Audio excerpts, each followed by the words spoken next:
1947 முஸ்லிம்களுக்கு தனி நாடு பிரிச்சு கொடுத்தாச்சுல. பரவண்டங்க வந்து வக்ஃபு சொத்து இருக்கான். வக்ஃபு சொத்து எவருக்கு சொத்துடா? வக்ஃபு சொத்து எவ்வளவு ஆர்ப்பாட்டத்தை வந்து நீ தடுக்க? இந்துக்கள் உலகத்திலேயே அதிகமாக வசிக்கக்கூடிய நாடு இந்தியா என்று சொல்லுகிறோம். தமிழகத்திலே அதிகமாக வசிக்கக்கூடிய மக்கள் இந்துக்கள் என்று சொல்லுகிறோம். ஏன் திருநெல்வேலியிலே அதிகமாக வசிக்கக்கூடிய மக்கள் இந்துக்கள் என்று சொல்லுகிறோம். ஆனால் நம்முடைய வாழ்விடத்தை காப்பதற்காக தெருவிலே வந்து போராடக்கூடிய நிலைமையில இன்றைக்கு இந்து சமுதாயம் இருந்து 150 ஆண்டுகளுக்கு மேலாக இந்துக்கள் இந்த பழையபேட்டை பகுதியில் வசித்து வரக்கூடிய நிலையில இன்றைக்கு திடீரென்று ஒரு வருடத்துக்கு முன்னாடி வக்ஃபு போர்டுன்னு ஒருத்தர் வரான். பழையபேட்டை முழுக்க வக்ஃபு போர்டு சொத்து, இது எதுலயும் பத்திரப்பதிவு பண்ணக்கூடாதுன்னு சொன்னா இது என்ன அநியாயம்? உடனடியாக இந்த பத்திரப்பதிவு துறை என்ன பண்ணுது? பத்திரப்பதிவு பண்றதை நிறுத்தி வைக்கிறாங்க. யாரை கேட்டு நிறுத்தி வைக்கிறான்? பழையபேட்டை முழுக்க வக்ஃபு போர்டு இடம் யார் சொல்றா? வக்ஃபு போர்டே சொல்லுது. இது என்ன அநியாயம்?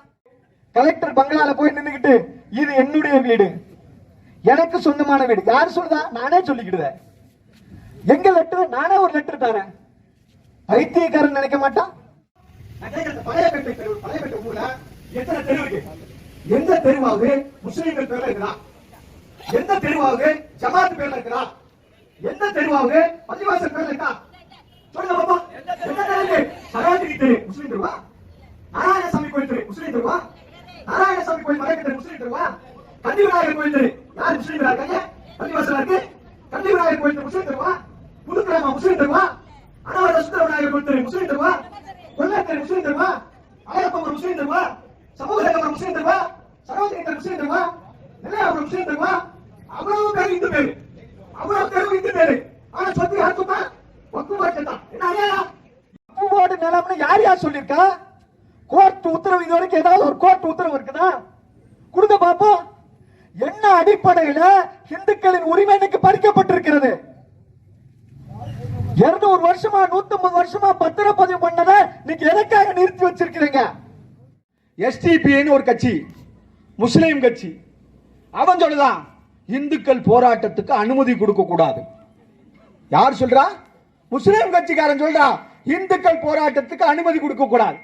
ஏன்னா திருநெல்வேலியில அரசாங்கம் நடத்துறது கலெக்டர், எஸ்பி, கமிஷனர் இவங்க அரசாங்கம் நடத்துறாங்களா இல்ல எஸ்டிபிஐ கட்சிக்காரன் அரசாங்கம் நடத்துறானா? எங்களுக்கு இந்து முன்னணிக்காரனுக்கு இந்துக்களுக்கு ஆர்ப்பாட்டம் நடத்துறதுக்கு நீயே வந்து அனுமதி கொடுக்கிறது? நீ அனுமதி கொடுக்குது? நம்ம ஊர்ல ஒரு பழமொழி சொல்லுவான், ஒண்ட வந்த பிடாரி ஊர் பிடாரி வரட்டுச்சான். நீயே ஒண்ட வந்த பிடாரி. 1947 முஸ்லிம்களுக்கு தனி நாடு பிரிச்சு கொடுத்து உனக்கு பாக பிரிவினை பண்ணி தனி நாடு கொடுத்தாச்சா இல்லையா? முஸ்லிம்களுக்கு பாகிஸ்தான் தனி நாடு கொடுத்தாச்சா இல்லையா? போயிடாண்டி தானே. சட்டப்படி போராட்டம் நடத்தினா இவன் சொல்றான் இந்த இடத்துல அதே இடத்துல அதே மணிக்கு நாங்க நடத்தோம், வா பார்ப்போம். ஒருவேளை காணுமே, ஒருவேளை காணும். வாட்ஸ்அப் பேஸ்புக்ல வீரமா பேசுறானே எங்க ஒருத்தரையும் காணும். அவள வரமாட்டான். தாய்மார்கள் சொல்றாங்க பாரு, வரமாட்டா, ஓடி ஒளிஞ்சிட்டா. ஒன்றுபட்ட இந்து சக்தி வெற்றி தீரம். ஞாபகம் வச்சுக்க. இந்த பூச்சாண்டி காட்டுற வேலையில மேலப்பாளையத்தோட நிறுத்திக்கணும். மாதிரி 100 பேரை பார்த்துதான்டா இந்து முன்னணியை வளர்த்திருக்கிறாங்க. அப்பனுக்கு அப்பனெல்லாம் பார்த்தது இந்து முன்னணி இயக்கம். இது இந்துக்களினுடைய உரிமை போராட்டம். உண்மையிலேயே இன்றைக்கு இருக்கக்கூடிய அரசாங்கம் இந்த மக்களுடைய கோரிக்கைக்கு